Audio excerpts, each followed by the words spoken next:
Você já percebeu como se importar demais te deixa cansado, ansioso e sempre à beira de se perder? Como uma palavra errada, um silêncio ou uma ausência conseguem bagunçar tudo por dentro? Talvez o problema não seja o que acontece, mas o quanto de poder você entrega a isso.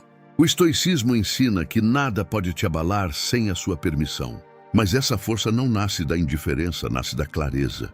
Nasce quando você aprende a soltar o que não controla, a preservar sua energia, sua dignidade e sua paz. Hoje você vai entender por que nada te abala quando você para de se importar demais. Lição 1. Pare de entregar seu poder emocional. No começo você nem percebe, mas aos poucos vai entregando seu poder emocional para tudo e todos. Uma palavra atravessada muda seu humor, uma ausência tira seu sono, uma opinião te faz duvidar de si mesmo. E assim você vive reagindo, vivendo para fora, como se o mundo tivesse o controle do seu eixo interno. O estoicismo entra quando você começa a enxergar isso com honestidade brutal, quando percebe que cada reação exagerada é uma concessão de poder, que cada explicação desnecessária é uma forma de submissão emocional. No início dói aceitar, porque admitir isso é admitir que você abriu mão da própria força. Mas é exatamente aí que começa a mudança. Você passa a observar antes de reagir. Ainda sente o impacto, mas já não explode, já não se justifica, já não corre atrás para se provar. O impulso vai diminuindo, a urgência some, você começa a respirar melhor, pensar melhor, decidir melhor, porque sua mente não está mais refém do externo. O que antes te desorganizava agora apenas passa, como um vento que não derruba. Você entende que ninguém pode te tirar a paz sem sua permissão, e essa consciência vai se aprofundando, você fala menos, mas com mais firmeza, reage menos, mas com mais clareza. E quando percebe, algo mudou. Você não está mais disponível para tudo, nem para todos, não por frieza, mas por respeito próprio. No fim, você entende que recuperar o poder emocional é parar de viver em função do mundo e começar a viver a partir de si mesmo, e quando isso acontece, nada mais te abala com facilidade. Lição 2. A opinião dos outros perde força quando você se encontra. No começo, a opinião alheia parece enorme, pesa, ecoa, invade seus pensamentos e define seu humor. Você acorda pensando no que vão dizer, dorme revisando o que poderia ter sido diferente. Cada comentário te atinge como se fosse uma sentença final, mas aos poucos algo começa a mudar. Você percebe que essa preocupação constante não te protege, só te aprisiona. Então começa a questionar por que dá tanto poder a pessoas que não vivem sua vida, não pagam seus preços e não conhecem suas batalhas. Essa pergunta ainda dói, ainda incomoda, mas já abre espaço para reflexão. Você passa a ouvir com mais distância. Algumas palavras entram, outras não. E essa filtragem vai te deixando mais leve, o peso diminui. A urgência de agradar enfraquece. Você entende que cada pessoa fala a partir das próprias dores, frustrações e limites, e que absorver tudo é assumir problemas que não são seus. Com o tempo, o julgamento externo vira apenas ruído. Um som distante que já não dita seus passos. Você começa a confiar mais no próprio critério, no próprio senso de certo e errado. A necessidade de aprovação vai se dissolvendo devagar, sem drama, sem ruptura brusca, apenas se afastando. Sua postura muda. Você se explica menos, se defende menos, reage menos, porque quem está em paz consigo não precisa convencer ninguém. No fim, essa lição se assenta de forma tranquila. Você entende que a opinião dos outros nunca teve o poder que você imaginava. Foi você quem entregou esse poder. E quando recolhe, sem raiva, sem orgulho, apenas com consciência, tudo fica mais silencioso por dentro. Mais estável, mais leve, porque quando você se encontra, o mundo perde a capacidade de te desestabilizar. Lição 3. A necessidade de aprovação se dissolve quando você se respeita. No início, você nem chama de necessidade. Você chama de cuidado, de consideração, de querer fazer o certo. Mas no fundo, existe um medo silencioso de não ser aceito, de ser rejeitado, de ficar de fora. E esse medo guia muitas das suas escolhas. Você diz sim quando queria dizer não, permanece onde já não cabe. Tolera o que te fere só para não desagradar. E isso vai te desgastando por dentro sem fazer barulho. Até que um dia o cansaço pesa mais que o medo. E você começa a se observar com mais honestidade. Percebe o quanto se abandonou tentando ser aceito.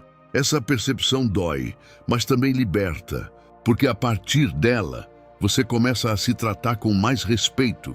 Ainda sente desconforto ao impor limites, ainda sente culpa ao se priorizar, mas já não volta atrás. O respeito próprio vai nascendo devagar, em pequenas escolhas, em silêncios firmes, em afastamentos necessários, e conforme esse respeito cresce, a aprovação externa perde valor, não some de uma vez, mas enfraquece. Você já não precisa ser validado para se sentir inteiro, já não depende do olhar do outro para se reconhecer. Sua base começa a ficar interna, sólida, silenciosa. Você se explica menos porque confia mais em si, se justifica menos porque já não precisa convencer. No fim, essa lição se assenta com maturidade. Você entende que quando se respeita de verdade, a aprovação vira detalhe, não necessidade. E nesse ponto, nada mais te abala com facilidade, porque você parou de se abandonar para ser aceito. Lição 4. Nem toda ausência é perda, algumas são libertação. No começo, toda a ausência dói, todo afastamento parece rejeição, todo silêncio soa como abandono. E você tenta preencher esses vazios, correndo atrás, explicando demais, insistindo onde já não há espaço. Mas com o tempo a dor começa a ensinar. Você percebe que muitas presenças eram pesadas, confusas, instáveis, e que a falta delas cria um vazio estranho. Porém, mais leve, essa percepção ainda assusta, mas também traz clareza. Você começa a aceitar que nem todo fim é fracasso, que algumas pessoas precisam sair para que você volte a respirar. A mente vai se ajustando, o apego diminui, a necessidade de manter tudo e todos se enfraquece. Você aprende a respeitar o silêncio como resposta, a ausência como posicionamento, e para de lutar contra o inevitável. Essa aceitação não vem com festa, vem com serenidade, com uma calma discreta que se instala aos poucos. Você já não corre atrás do que se afastou, não por orgulho, mas por entendimento. Entende que forçar permanência é desrespeito consigo mesmo. No fim, essa lição se acomoda de forma quase tranquila. Você percebe que algumas ausências não te diminuem, te alinham, não te quebram, te organizam. E quando essa compreensão se firma, a dor perde o controle. Porque você aprendeu que perder nem sempre é perder, às vezes é se libertar. Lição 5. O silêncio fortalece mais do que a reação. No começo, o silêncio parece fraqueza, parece concordância, parece derrota, e você sente vontade de responder tudo, se explicar, se defender, provar seu ponto. Mas aos poucos, você percebe que cada reação impulsiva te custa energia, te expõe, te desgasta, enquanto o silêncio te preserva. No início é desconfortável ficar calado. A mente grita, o ego pede resposta, o corpo pede descarga emocional. Mas você aprende a sustentar esse desconforto, e ao sustentar, algo muda. A emoção perde força, o impulso passa, e você enxerga com mais clareza. O silêncio vira espaço. Espaço para pensar, para escolher, para não se arrepender depois. Você entende que nem toda provocação merece palco. Nem toda crítica merece resposta. Nem toda explicação é necessária. Com o tempo, o silêncio deixa de ser fuga e vira postura. Uma postura firme, consciente, que não reage por impulso. Você fala menos, mas quando fala tem peso, porque não desperdiça palavras. No fim, essa lição se assenta com tranquilidade. Você entende que quem controla suas reações controla você, e que ao escolher o silêncio, você retoma o controle, não para vencer o outro, mas para não perder a si mesmo. E quando você aprende isso, a calma se instala, sólida, e nada te desestabiliza com facilidade. Lição 6. Grande parte do sofrimento é criado pela mente. No começo, você acredita que sofre pelo que aconteceu, pelas atitudes dos outros, pelas circunstâncias, mas aos poucos percebe que sofre ainda mais pelo que imagina, pelo que antecipa, pelo que revive repetidas vezes na cabeça. A mente cria cenários, diálogos, desfechos que nunca chegam. E você vive preso a possibilidades, não a fatos. Essa percepção vem devagar, primeiro como um incômodo, depois como um choque de lucidez. Você começa a observar seus pensamentos em vez de segui-los automaticamente. Nota como muitos deles não são verdades. São suposições, medos, projeções. Ao perceber isso, o sofrimento começa a diminuir. Não porque a vida ficou perfeita, mas porque você parou de alimentar o caos mental. Você traz a atenção para o presente, para o que está acontecendo agora. Não para o que pode dar errado. Depois essa mudança é sutil, mas poderosa. O corpo relaxa, a ansiedade perde intensidade. Você aprende que pensar demais não é resolver, é se desgastar. No fim, essa lição se firma de forma silenciosa. Você entende que controlar os pensamentos não é reprimi-los, é não se identificar com todos eles. E quando você aprende a fazer isso, a mente deixa de ser inimiga, vira aliada, e a vida fica mais leve, mais clara, mais possível de ser vivida sem tanto peso.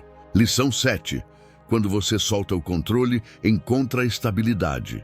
No começo você tenta controlar tudo. Pessoas, resultados, expectativas, desfechos. Como se antecipar garantisse segurança. Mas esse controle excessivo só gera tensão, frustração e desgaste. Aos poucos você percebe que a vida não responde à força e que tentar segurar tudo só te deixa rígido, cansado, desconectado.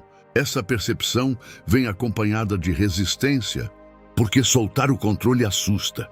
Dá a sensação de vulnerabilidade, mas você experimenta aos poucos. Deixa de insistir em algumas coisas, aceita não saber o próximo passo. Permite que a vida siga sem sua vigilância constante. E algo muda, a tensão diminui. A mente desacelera, você começa a confiar mais no processo e menos na obsessão por resultado. Entende que fazer a sua parte é suficiente. O resto não depende de você. Essa aceitação não te torna passivo, te torna equilibrado. Você age onde pode agir e solta onde não pode interferir. No fim, essa lição se assenta de forma calma. Você percebe que a estabilidade não vem de controlar tudo, vem de se adaptar com consciência. E quando você aprende isso, a vida deixa de ser uma luta constante e passa a ser um caminho mais fluido, mais leve, mais estável por dentro. Lição 8. Quem não depende emocionalmente não pode ser manipulado. No começo, você não percebe a dependência, você chama de apego, de cuidado, de intensidade. Mas aos poucos entende que sempre que precisa de mais de alguém, entrega poder, poder de te ferir, de te confundir, de te desestabilizar. E essa dependência cria medo. Medo de perder, de ser rejeitado, de ficar sozinho. E esse medo guia comportamentos que te diminuem. Você aceita menos do que merece, tolera o que te machuca, se cala quando deveria se posicionar, mas essa consciência começa a despertar. Você percebe que quanto menos depende, mais livre se sente. No início ainda dói se afastar emocionalmente. Ainda existe o vazio, ainda existe a saudade, mas junto vem algo novo. Autonomia, clareza, força interna. Você passa a se apoiar mais em si, a construir sua própria base emocional, e conforme essa base se fortalece, a manipulação perde efeito. Palavras já não te desorganizam tanto, ameaças emocionais já não funcionam, jogos psicológicos já não te prendem. No fim, essa lição se instala com firmeza. Você entende que amar não é depender, é escolher. E quando você escolhe sem necessidade, ninguém mais... Lição 9. A paz vem quando você aceita o que não depende de você. No começo, aceitar soa como desistir, como fraqueza, como conformismo. E você resiste, luta contra o que aconteceu, contra o que mudou, contra o que não saiu como esperado. Mas essa luta só prolonga a dor. Aos poucos você começa a perceber que algumas coisas simplesmente são como são, independentes da sua vontade. E que insistir nisso só te mantém preso ao sofrimento. Essa compreensão não vem de uma vez. Ela se constrói com o tempo. E com quedas, com frustrações, com cansaço, você passa a distinguir o que está sob seu controle do que não está. E essa distinção muda tudo. Você investe energia no que pode melhorar e solta o resto Essa escolha traz alívio. Não imediato, mas constante. A mente fica mais calma, o coração menos pesado. Você entende que aceitar não é aprovar, é parar de brigar com a realidade. No fim, essa lição se assenta com serenidade profunda. Você percebe que a verdadeira paz não vem de vencer o mundo, vem de governar a si mesmo. E quando essa aceitação se torna parte de você, nada mais te abala, porque você parou de exigir da vida aquilo que ela nunca prometeu entregar. Chegando até aqui, você percebe que nada disso é sobre se tornar indiferente ao mundo. É sobre parar de se abandonar para caber nele. Cada lição te conduziu para o mesmo ponto silencioso e poderoso. Quando você se importa menos com o que não controla, você se fortalece por dentro. Quando solta a necessidade de aprovação, você recupera dignidade. Quando aceita perdas, silêncios e mudanças, você encontra estabilidade. O estoicismo não te promete uma vida sem dor. Ele te oferece algo mais valioso, uma mente firme em meio ao caos, uma postura sólida mesmo quando tudo oscila. E se esse conteúdo fez sentido para você, não deixe que ele termine aqui. Coloque essas ideias em prática no seu dia a dia. Observe onde você está entregando energia demais, onde está reagindo sem necessidade, onde está se abandonando, e comece a mudar aos poucos. Se esse vídeo te ajudou de alguma forma, deixe seu like, compartilhe com alguém que precisa ouvir isso agora e se inscreva no Vida Estoica, porque aqui você não aprende a fugir da vida. Aprende a enfrentá-la com clareza, autocontrole e dignidade.